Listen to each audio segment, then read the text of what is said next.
이번 강의에서는 위험 평탄화에 대해 살펴보도록 하겠습니다. 도박은 위험 또는 불확실성이 존재하는 상황과 밀접한 관련이 있습니다.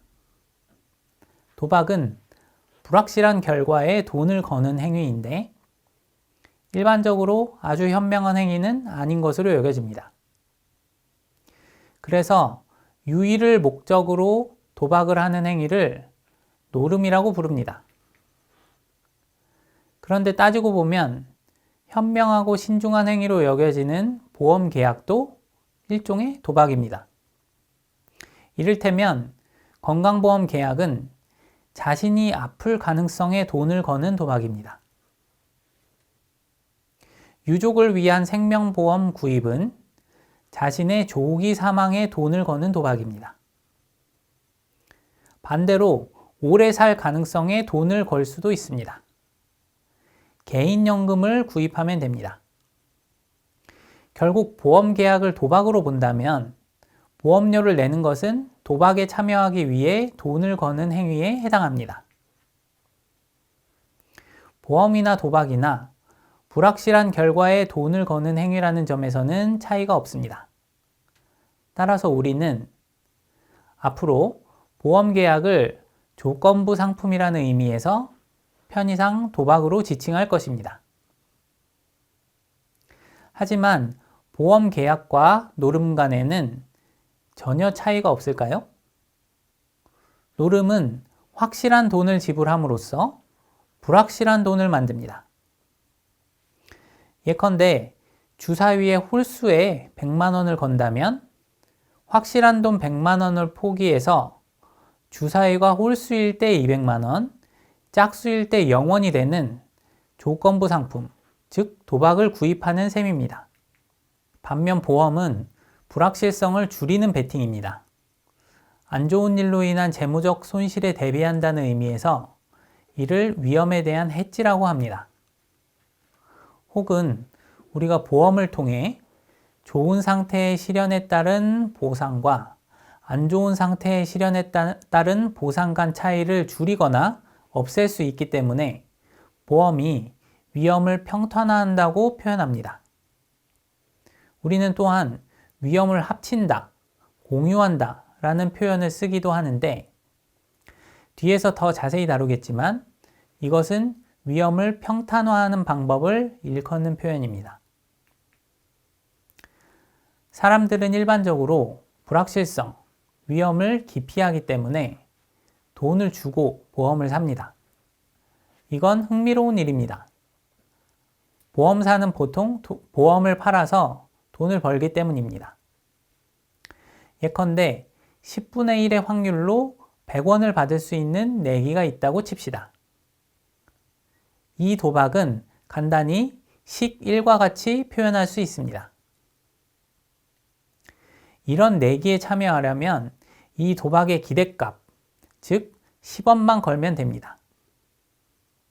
도박의 가격이 기대값과 동일하면 우리는 그 가격을 보험 수리적으로 공정한 가격이라고 부르는데 일반적으로 가격이 공정해야 사람들이 노름에 참여합니다. 하지만 보험의 경우엔 얘기가 달라집니다. 보험 구매자는 10분의 1의 확률로 100원을 받을 수 있는 보험에 가입하기 위해 공정 가격보다 큰 12원, 13원을 기꺼이 지불하기도 합니다. 구매자가 지불하는 돈은 보험료라고 부르고 10분의 1의 확률을 가진 보험 사건이 실현되면 보험금을 수령합니다. 보험 사건이 실현되지 않으면 얻는 게 아무것도 없습니다. 보험료를 내고 참가하는 일종의 도박입니다. 보험계약 H가 앞에서 본 도박 G와 완전히 동일한 구조를 갖고 있다는 점에 주목하기 바랍니다. 보험의 기대 수익을 계산해 보면 10원입니다. 보험료가 기대 수익보다 큰데도 불구하고 사람들은 보험을 구매합니다. 그래서 보험사가 돈을 법니다. 그렇다면 사람들은 왜 기대값보다 더 많은 돈을 지불하고 보험을 살까요? 뒤에서 보겠지만 사람들은 일반적으로 위험 기피적이기 때문입니다. 보험과 관련된 의사결정을 이해하는데 불확실성 하에서의 의사결정 이론이 도움이 됩니다. 확실성의 세계에서 금전적 의사결정은 비교적 단순합니다. 100원이 좋냐, 1000원이 좋냐의 문제입니다. 화폐 효용함수가 U라고 할 때 효용함수 두 값을 비교해서 1000원을 선호한다는 것을 우리는 알 수가 있습니다. 불확실성의 세계에서는 어떨까요? 이제 불확실성이 수반되는 대안들, 즉 여러 도박 중 하나를 선택하는 문제가 됩니다. 불확실성을 얘기하려면 복수의 상호 배제적인 가능성이 존재하는 세상을 상정해야 합니다. 상호 배제적이라는 말은 여러 가능성들이 복합적으로 발생하지 않는다는 뜻입니다. A, B, C 세 개의 잠재적 가능성이 존재하는 상황에서 실제로 일어나는 일은 A이거나 B이거나 C라는 뜻입니다.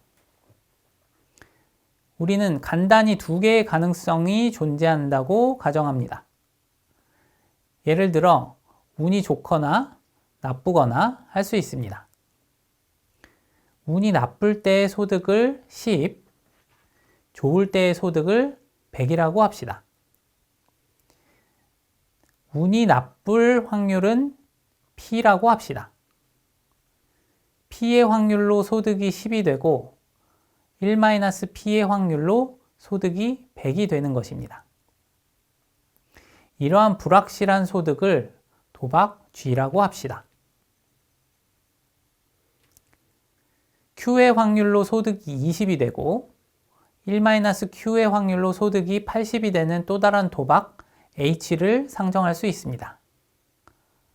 불확실성 하에서의 선택이란 이러한 도박 간의 선택, 예를 들어 G와 H 간의 선택에 대한 이야기입니다. 폰 노이만과 모겐스턴의 이론에 따르면 도박에 관한 개인의 선호 체계에 대하여 몇 가지 공리가 성립할 경우에 도박에 관한 개인의 선택은 그 도박의 기대 효용을 극대화하는 것으로 묘사될 수 있습니다.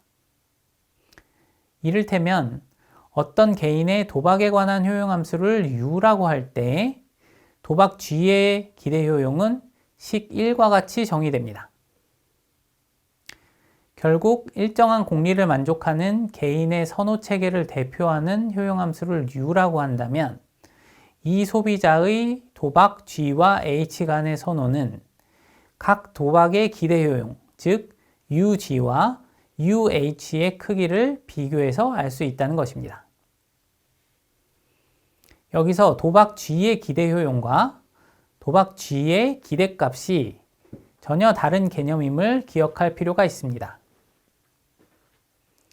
도박 G의 효용은 식 1과 같습니다.